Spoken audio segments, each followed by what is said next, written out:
Hello guys, welcome to my channel Aishu world. అలాగే దసరా అమ్మవారి కథల గురించి డే 1 నుంచి డే 9 వరకు ప్రతి కథ మీ ముందుకు తీసుకొద్దాం అనుకుంటున్నా.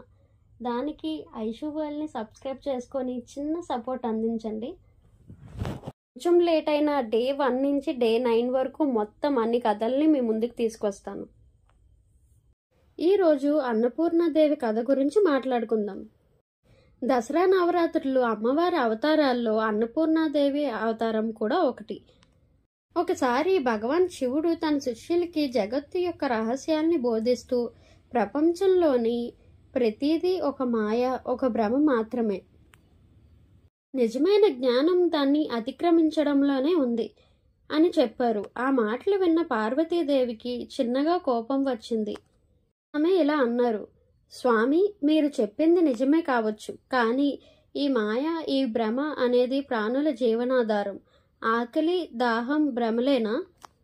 వాటిని తీర్చడం ఎంతో ముఖ్యం. ఈ విధంగా ప్రాణుల పోషణ ముఖ్యమని చూపించడానికి పార్వతీదేవి ఒక పవిత్ర రూపం దాల్చాల్సి వచ్చింది. ఆ సమయంలో కాశీనగరంలో భయంకరమైన కరువు పరిస్థితి ఏర్పడింది. వర్షం లేక పంటలు పండలేదు. ప్రజలందరికీ తిండి లేక బాధపడుతున్నారు. ఎవ్వరూ ఏమీ చేయలేకపోయారు. ప్రజల కష్టాలని, బాధల్ని చూసి పార్వతీదేవి ఒక సాధారణ బ్రాహ్మణ స్త్రీలా పుట్టింది. బ్రాహ్మణ స్త్రీ రూపం ధరించి కాశీ నగరానికి వచ్చింది.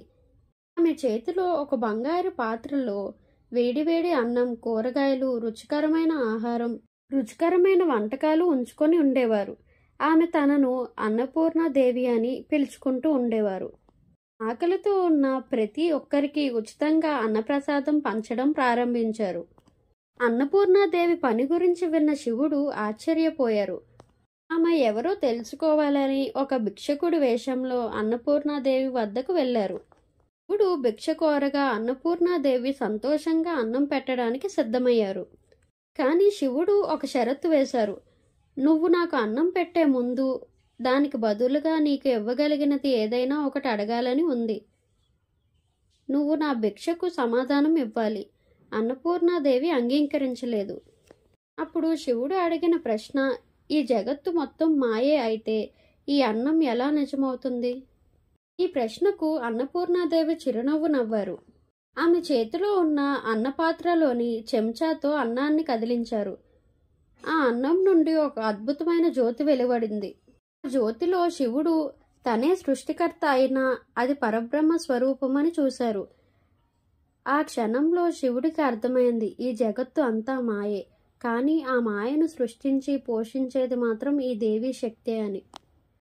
శివుడు తన వేషం వదిలేసి అన్నపూర్ణాదేవి ముందు మోకాళ్ళ మీద నించున్నారు. ఆమెను గౌరవిస్తూ ఇలా చెప్పారు, నీవు సర్వ సృష్టికి మాతవు.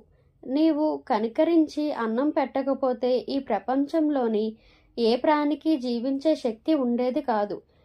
నీవే నిజమైన అన్నపూర్ణవి. అప్పటి నుంచి పార్వతీదేవి అన్నపూర్ణాదేవిగా ప్రసిద్ధి చెందారు.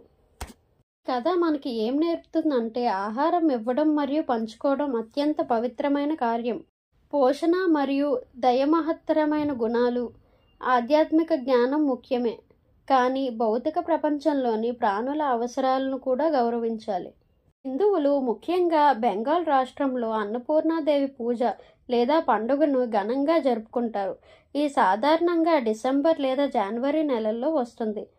ఈ దసరా నవరాత్రుల్లో కూడా మన హిందువులందరూ అన్నపూర్ణాదేవికి 3వ రోజు కానీ, ఏ రోజు వస్తే ఆ రోజు కానీ అన్నపూర్ణాదేవిని పూజించుకుంటారు. ఈ ప్రపంచంలోని ఎవరూ ఆకలితో బాధపడకూడదని కోరుకుంటూ జై అన్నపూర్ణాదేవి. తప్పకుండా వీడియోని సబ్స్క్రైబ్ చేసుకొని వీడియోకి లైక్ చేసి మీ ఫ్రెండ్స్ అండ్ ఫ్యామిలీకి షేర్ చేయండి. అలాగే ఐషు వరల్డ్కి ఫ్యామిలీ అయిపోండి. Always Aishu's family will be in Aishu's heart. Thank you. Bye by.